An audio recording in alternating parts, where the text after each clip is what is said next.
You really want to know the top 3 ways that women completely repel men? Are you sure you want to dive into this? Because it's pretty serious. These are 3 tried and true ways to repel men. So if you want to completely kill any level of attraction that you have with a guy, do one of these 3 things.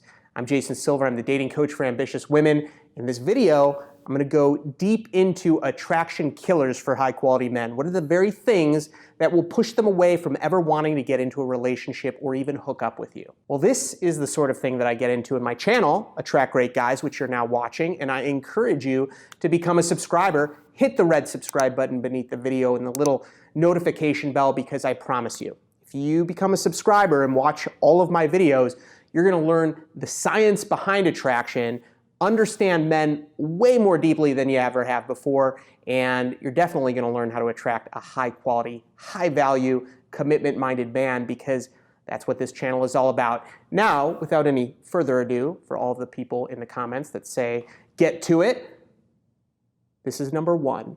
Now, number 1 you could probably guess, to be honest, but if I didn't mention it, then I would be completely lying and blowing smoke, which I don't want to do. Number 1 is physical attraction. And the number 1 way that you can repel men is to completely not care about how you present yourself. Now, just know that physical beauty is basically an indicator of health. So a lot of your facial features, indicators of health, your skin, your hair, your hip to waist ratio, again, it's an indicator of health. So these are all things to consider. The percentage of men that are attracted to a physically fit woman is much higher than the percentage of men who is attracted to someone who is not physically fit. Now, this could create all sorts of questions and objections, and I totally understand that. If you are not physically fit right now, that doesn't mean that you shouldn't date. It doesn't mean that you shouldn't try to find someone. It doesn't mean that you need to wait. It just means that you need to accept that the percentage of men that are going to be attracted to you and your body type is going to be smaller than the percentage of men who would be attracted to you otherwise. So you're just dealing with a smaller percentage of men. However, it only takes 1.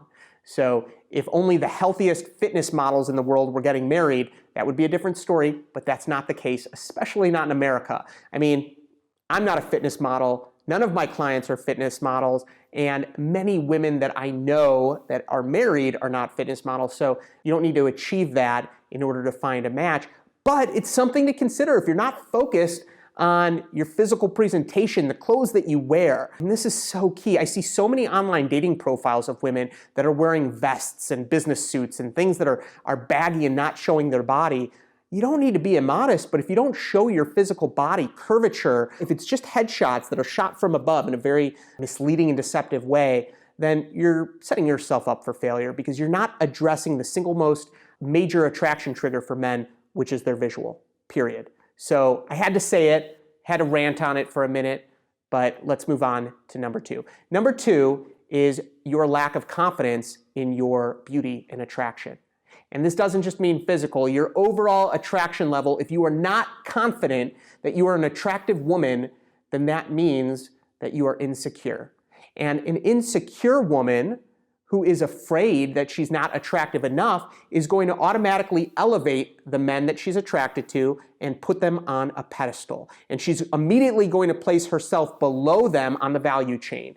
And what that does by placing the attractive, high-quality men on pedestals and yourself down here, by placing yourself below these guys, you're basically letting them know subconsciously, you're a higher value person than me. In the dating game, no one wants to date someone who is beneath them. They all want to date their equals or slightly better. So it's so important in general that you feel very confident and that you love yourself. You truly love and appreciate all the different parts of yourself just as much as you would appreciate someone else or another woman that you look up to. Because that love and appreciation that you have for yourself is going to help you to, number 1, display those traits to men so they know the valuable person you are. Number 2, it's going to help you to raise your standards on what type of men and what type of actions you'll accept in a relationship. And by having those standards, it's an indicator to men that you are a high-value woman, because a high-value woman is going to have selection. She's going to have different guys that are pursuing her. And even if you don't have that today, even if you don't have a bunch of guys pursuing you, just the fact that you are acting in alignment with a woman who is being pursued, and you keep those standards, it's still going to be projecting to him that you are that woman. And he won't know the difference. And this isn't about being fake or misleading or inauthentic. This is about you having the level of confidence and self-esteem that is required to attract a truly high-value man. And I don't care if you've got a bunch of people chasing you, you can still develop that self-esteem. And that's what I'm really talking about, that level of confidence and self-love. The third attraction killer is a negative reputation. We as humans use our social circle so much to determine what type of person or people that we're dealing with. Our social circle, our reputation, we're a social creature. It's still vital for us. And this is the age-old question, should I sleep with a guy on the first date? For the most part, no. And I know that there's a whole bunch of women out there saying, well, that's not fair. Why can't we be sexual beings too? Why is it okay for men to sleep with women on the first date? That's a double standard. That's not fair. Well, you're right. It's not fair. I'm all for sexual equality. However, just know that if you sleep with a man on the first date, he's immediately going to be thinking about what type of woman you are. And for the most part, most men are going to think, well, if she'll sleep with me on the first date, then she will sleep with other men on the first date. And from the male perspective, once again, there's exceptions, but the majority of men are not going to be attracted to a woman knowing in their mind or thinking that she's sleeping with a bunch of men on the first date. They're going to want to think that they have convinced you and they have shown you that they are a high enough value man that they have made it. They have made it to the elite few gentlemen that you consider worthy enough to engage in a loving sexual relationship. Okay? Again, this is just the majority. I'm sure there's exceptions to that situation.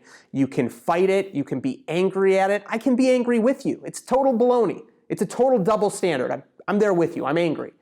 But I'd rather accept reality rather than be angry and nothing changes. Now, if you want to try to change the world by sleeping with a bunch of guys on the first date, go for it, but that doesn't change the reality of the situation, okay?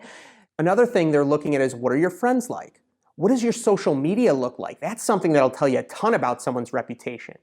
Where do they travel? What types of people do they spend their time with? What are they wearing? All of these things give off a reputation. So if you're not looking at what's on your social media, I promise you guys are. Men are looking on your LinkedIn, men are looking on your Twitter, your Instagram, your Facebook, your dating profiles, whatever you have, men are looking at. Even just Google, they're Googling you. They're Googling your name, they're Googling your phone number, they're Googling your address, they're Googling your email address. So check all of that out on Google, see what pops up. You might be surprised. So if you focus on these three things, even if you're just aware of them, I promise you that you're going to have a much easier time taking actions that are more attractive to men. And I go deep into this as well in my 4-part video training series. You can get instant access to those videos. Just click the link below this description. And if you like this video, hit the thumbs up button. Just to recap here, the 3 things to focus on. Number 1, your physical presentation, how you look, your health, your body, your clothes, your hair. All of these things very important. Number 2, you got to assume that men are attracted to you. You have to have that level of confidence and develop it. And if you don't, they're going to be turned off. It's not going to put you in a good situation. That self-confidence is key. It's really important. And finally, your reputation. Look at your social media, look at the people that you surround yourself with, and look at the actions that you're taking, and really consider how that may be perceived by other people. Once again, I hope you found this helpful, and I look forward to seeing you next week. Be well.